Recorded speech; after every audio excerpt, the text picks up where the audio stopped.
Reporter exclusive. Sabarimala സ്വർണ്ണക്കൊള്ളയിൽ A പത്മകുമാറിന്റെ remand reporter പുറത്തുവിടുകയാണ്.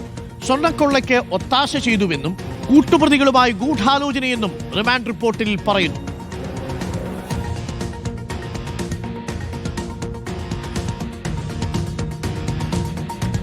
ഇതാണ് റിമാൻഡ് റിപ്പോർട്ട്. പോറ്റിക്ക് പാളികൾ കൊടുത്തുവിടാനുള്ള നീക്കം തുടങ്ങിയത് പത്മകുമാറാണ്. ദേവസ്വം ബോർഡ് അംഗങ്ങളുടെ അഭിപ്രായം മറികടന്ന് താഴെത്തട്ടിൽ നിന്ന് ഫയൽ നീക്കം തുടങ്ങാൻ പത്മകുമാർ നിർദ്ദേശം നൽകിയിരുന്നുവെന്നും അന്വേഷണ സംഘം പറയുന്നു. മാനുവലിൽ വ്യവസ്ഥയുണ്ടായിരുന്നിട്ടും ആയത് മറിച്ച് കൂട്ടുപ്രതികളുമായി ഗൂഢാലോചന നടത്തി എന്നുള്ളതാണ്. March 2019 Devaswom board president A Padmakumar മരാമത്ത് പ്രൊസീജിയർ മറികടന്ന് ക്ഷേത്രമന്ത്രികൾ ദേവസ്വം മാനുവലിൽ ഉണ്ടായിരുന്നതും അത് മറികടന്ന് അനുവാദം നൽകി എന്നുള്ളതാണ് ഇപ്പോൾ റിമാൻഡ് റിപ്പോർട്ടിൽ പറയുന്നത്. ഹരിമോഹനും ടി വി പ്രസാദും റഹീസ് റഷീദും ചേരുന്നുണ്ട് തത്സമയം. ആദ്യം ഹരിയിലേക്ക്. ഹരി, വളരെ വ്യക്തമായി ഗൂഢാലോചന നടത്തി കൂട്ടുപ്രതികളുമായി എന്ന് റിമാൻഡ് റിപ്പോർട്ടിൽ പറയുന്നു. അതും ദേവസ്വം മാനുവൽ മറികടന്നുകൊണ്ട്. ഏറ്റവും പ്രധാനപ്പെട്ടത് ഈ ദേവസ്വം ബോർഡിന്റെ അജണ്ടയിൽ ഉണ്ണികൃഷ്ണൻ പോറ്റിക്ക് സ്വർണ്ണപ്പാളികൾ കൊടുത്തുവിടുന്നതിനെ ചെമ്പുപാളികൾ എന്ന് സ്വന്തം കൈപ്പടയിൽ ഈ ദേവസ്വം ബോർഡ് പ്രസിഡന്റ് ആയിരുന്ന പത്മകുമാർ എഴുതി എന്നുള്ളതാണ്. അപ്പോൾ ഈ സ്വർണം ചെമ്പായി മാറിയത് ഈ കൈപ്പടയിൽ എഴുതിയ നോട്ടോടുകൂടിയാണ് എന്നുള്ളതാണോ SITയുടെ നിഗമനം?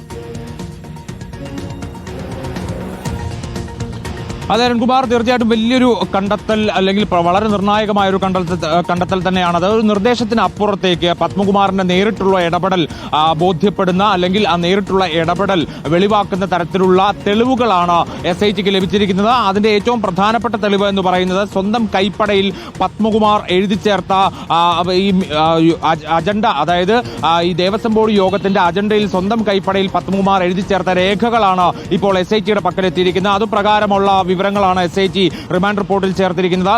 മാർച്ച് 2019 എ പത്മകുമാർ പ്രസിഡന്റായിരിക്കെ പത്മകുമാറിന്റെ അധ്യക്ഷതയിൽ ചേർന്ന ദേവസ്വം ബോർഡ് യോഗത്തിന്റെ അജണ്ട നോട്ടീസിലാണ് സ്വന്തം കൈപ്പടയിൽ ഈ വിഷയം എഴുതി ചേർത്തിരിക്കുന്നത് പത്മകുമാർ. അതായത് സ്വർണം പതിച്ച ചെമ്പുപാളികൾ എന്ന് എഴുതുന്നതിന് പകരം അവിടെ ചെമ്പുപാളികൾ എന്ന് മാത്രം എഴുതി ചേർത്തതാണ് പത്മകുമാർ ചെയ്ത ഏറ്റവും പ്രധാനപ്പെട്ട, അല്ലെങ്കിൽ ഇതിന്റെ തുടക്കത്തിൽ ചെയ്ത ഏറ്റവും പ്രധാനപ്പെട്ട കുറ്റകൃത്യം എന്നുള്ളതാണ് SIT കണ്ടെത്തിയിരിക്കുന്നത്. അവിടെ സ്വർണ്ണമില്ല, മറിച്ച് ചെമ്പുപാളികൾ മാത്രമാണ്. എവിടെ നിന്നാണ് സ്വർണം മാറ്റി ചെമ്പുപാളികൾ എന്ന് എഴുതി ചേർക്കപ്പെട്ടത് തുടങ്ങിയത് എന്നുള്ളതിന്റെ ഉത്തരം കൂടിയാണ് ഇവിടെ വെളിവാകുന്നത്. അത് ഉദ്യോഗസ്ഥരിൽ നിന്നല്ല ആദ്യം ഉണ്ടായത്. ദേവസ്വം ബോർഡ് യോഗത്തിന്റെ അജണ്ട നോട്ടീസിൽ പത്മകുമാർ തന്നെ സ്വന്തം കൈപ്പടയിൽ അത് എഴുതി ചേർക്കുകയായിരുന്നു. അതാണ് തുടർന്ന് ഇങ്ങോട്ട് ഉദ്യോഗസ്ഥരും സ്വീകരിച്ച നടപടി എന്നുള്ളത് നമുക്ക് ഇതോടുകൂടി ബോധ്യമാവുകയാണ്. അതായത് ഉണ്ണികൃഷ്ണൻ പോറ്റിക്ക് ഈ പാളികൾ സ്വർണം പൂശി തിരികെ കൊണ്ടുവരുന്നതിന് ബോർഡ് അനുവാദം നൽകുന്നതിന് വേണ്ടി ചേർന്ന ദേവസ്വം ബോർഡ് യോഗമായിരുന്നു അത്. ആ യോഗത്തിലാണ് ഇത്തരത്തിൽ അജണ്ട നോട്ടീസ് തയ്യാറാക്കുകയും ആ നോട്ടീസിനൊടുവിൽ കൈപ്പടയിൽ പത്മകുമാർ എഴുതി ചേർക്കുകയും ചെയ്തത്. തുടർന്ന് മറ്റു ബോർഡ് അംഗങ്ങൾ എതിർത്തതിനെ തുടർന്ന് മാത്രമാണ് അത് താഴെത്തട്ടിലേക്ക് ഉദ്യോഗസ്ഥർ കൈകാര്യം ചെയ്യാൻ വേണ്ടി, അതിന്റെ ഫയൽ നീക്കങ്ങൾ അടക്കമുള്ള ഇടപാടുകൾ നടത്താൻ വേണ്ടി ഉദ്യോഗസ്ഥരെ ഏൽപ്പിക്കുന്നത്. അപ്പോൾ പത്മകുമാർ തുടക്കം മുതൽക്ക് തന്നെ ഉണ്ണികൃഷ്ണൻ പോറ്റിക്ക് പാളികൾ കൊടുത്തുവിടാൻ വേണ്ടി സ്വന്തം നിലയ്ക്ക് തന്നെ ഇടപാടുകൾ നടത്തി തുടങ്ങിയിരുന്നു എന്നുള്ളത് തെളിയിക്കുന്നതാണ് SITയുടെ പ്രധാനപ്പെട്ട കണ്ടെത്തൽ എന്ന് തന്നെ നമുക്ക് പറയേണ്ടി വരും. മാത്രമല്ല, ഇതിൽ ഒത്താശ ചെയ്തു എന്നുള്ളത് SIT വളരെ കൃത്യമായി തന്നെ രേഖപ്പെടുത്തിയിട്ടുമുണ്ട്. കോടതിയിൽ സമർപ്പിച്ച റിമാൻഡ് റിപ്പോർട്ടിൽ പറയുന്നത് ഒന്നാം പ്രതി, അതായത് ഉണ്ണികൃഷ്ണൻ പോറ്റിയുടെ കൈവശം സ്വർണം പൂശിയ ചെമ്പുപാളികൾ എത്തിച്ചേരുന്നതിനും സ്വർണം കവർച്ച ചെയ്യുന്നതിനും ഒത്താശ ചെയ്തതായി ഇതുവരെ നടത്തിയ അന്വേഷണത്തിൽ വെളിവായിട്ടുണ്ട് എന്നുള്ളതാണ് ഏറ്റവും പ്രധാനപ്പെട്ട കാര്യം. മാത്രമല്ല, കൂട്ടുപ്രതികളുമായി ഗൂഢാലോചന നടത്തിയ വ്യക്തി കൂടിയാണ് പത്മകുമാർ എന്ന റിമാൻഡ് റിപ്പോർട്ടിൽ പറയുന്നു. മരാമത്ത് പ്രൊസീജിയർ മറികടന്ന് ക്ഷേത്ര മുതലുകൾ മരാമത്തിനായി ക്ഷേത്ര പരിസരത്തിന് പുറത്തു കൊണ്ടുപോകാൻ പാടില്ല എന്ന് ദേവസ്വം മാനുവലിൽ വ്യവസ്ഥയുണ്ട്. ആ വ്യവസ്ഥ പോലും ലംഘിച്ചിട്ട് കൂട്ടുപ്രതികളുമായി ഗൂഢാലോചന നടത്തി. ആ ഗൂഢാലോചന നടത്തിയതിന്റെ ഭാഗമായിട്ടാണ് ഈ പാളികൾ കൊണ്ടുപോകാനുള്ള അനുമതി പത്മകുമാറിന്റെ നേതൃത്വത്തിലുള്ള ഭരണസമിതി നൽകാൻ വേണ്ടി തീരുമാനിക്കുന്നത് എന്നുള്ളതാണ് ഏറ്റവും പ്രധാനപ്പെട്ട കാര്യം. ഇതിന്റെ തുടക്കം, ഇതിന്റെ ഉത്ഭവം, തട്ടിപ്പ് പദ്ധതിയുടെ സൂത്രധാരൻ എ പത്മകുമാർ ആണ് എന്ന് അന്വേഷണത്തിൽ SIT കണ്ടെത്തിയിരിക്കുന്നു. അരുൺ, ഓക്കെ. പോറ്റിക്ക് സ്വർണ്ണപ്പാളി കൈമാറാൻ നിർദ്ദേശം മുന്നോട്ട് വെച്ചിരിക്കുന്നത് പത്മകുമാറാണ് എന്നുള്ളതാണ്. ആ മട്ടിലാണ് ഇപ്പോൾ കാര്യങ്ങൾ വരുന്നത്. മരാമത്ത് പ്രൊസീജിയർ മറികടന്നു, കൂട്ടുപ്രതികളുമായി ഗൂഢാലോചന നടത്തി. പത്മകുമാറിന്റെ കൈപ്പടയിലാണ് സ്വർണം പതിച്ച ചെമ്പുപാളികൾ എന്നതിന് പകരം ചെമ്പുപാളികൾ എന്ന് മാത്രം എഴുതി. അതാണ് കുരുക്കായി തീർന്നത്. പ്രസാദ്, ഏറ്റവും കുരുക്കായി തീർന്നിരിക്കുന്നത് ഈ നേരത്തെ നമ്മൾ കരുതിയത് മുരാരി ബാബുവാണ്. ബൈജുവിന്റെയും ഒപ്പം സുധീഷ് കുമാറിന്റെയും വാസുവിന്റെയും ഒക്കെ അനുമതിയോടുകൂടി ചെമ്പുപാളികൾ എന്നാക്കി മാറ്റിയത് സ്വർണ്ണപ്പാളികളെ. ഇപ്പോൾ വരുന്ന വിവരമനുസരിച്ച്, റിമാൻഡ് റിപ്പോർട്ടിലുള്ള വിവരമനുസരിച്ച് ഈ പത്മകുമാർ തന്നെ ചെമ്പുപാളികൾ എന്ന് സ്വന്തം കൈപ്പടയിൽ എഴുതിയിരിക്കുന്നു.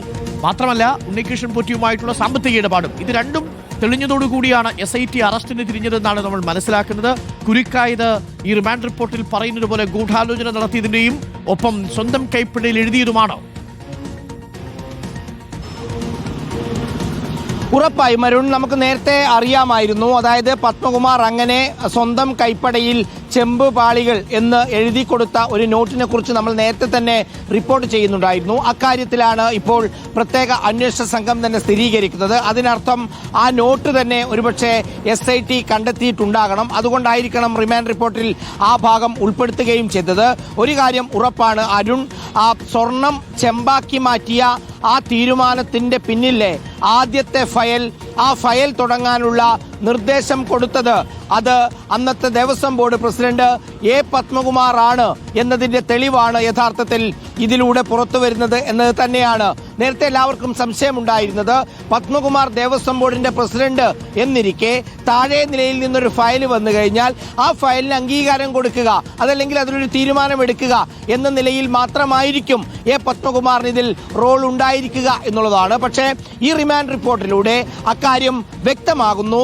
ഇതിൽ തുടക്കം മുതലുള്ള ഗൂഢാലോചന ഒരുപക്ഷെ ഉണ്ണികൃഷ്ണൻ പോറ്റിയെ കൊണ്ടുവന്ന് ഇങ്ങനെ ഒരു തട്ടിപ്പിന്റെ കാര്യം തുടങ്ങുന്നത് തന്നെ A. പത്മകുമാറാണ് എന്നതിന്റെ തെളിവിലേക്കാണ് ഇത് വരുന്നത്. കാരണം അന്നത്തെ ദേവസ്വം ബോർഡ് പ്രസിഡന്റിന്റെ സ്വന്തം കൈപ്പടയിൽ എഴുതി കൊടുത്ത നോട്ടിന്റെ നിർദ്ദേശപ്രകാരമാണ് ആ ഫയൽ തന്നെ തുടങ്ങുന്നതും ആ ഫയൽ പിന്നീട് D. സുധീഷ് കുമാർ വഴി N. വാസുവിന്റെ അടുത്തേക്കും N. വാസുവിൽ നിന്ന് ദേവസ്വം ബോർഡിന്റെ സെക്രട്ടറിയിലേക്കും ദേവസ്വം ബോർഡിലേക്കും പോയി ഉണ്ണികൃഷ്ണൻ പോറ്റിക്ക് കൈമാറാനുള്ള തീരുമാനം ആയി മാറുകയും ചെയ്യുന്നത് ഒരു കാര്യം ഉറപ്പിക്കുന്നു, ഗൂഢാലോചനയിലുമുണ്ട് A. പത്മകുമാർ എന്ന് തന്നെയാണ് അരുൺ. ഓക്കെ, വളരെ പ്രധാനപ്പെട്ട വിവരങ്ങളാണ്. ഹരിയാണ് ഇപ്പോൾ റിമാൻഡ് റിപ്പോർട്ടിന്റെ കൂടുതൽ വിശദാംശങ്ങൾ പ്രേക്ഷകരിലേക്ക് എത്തിച്ചിരിക്കുന്നത്.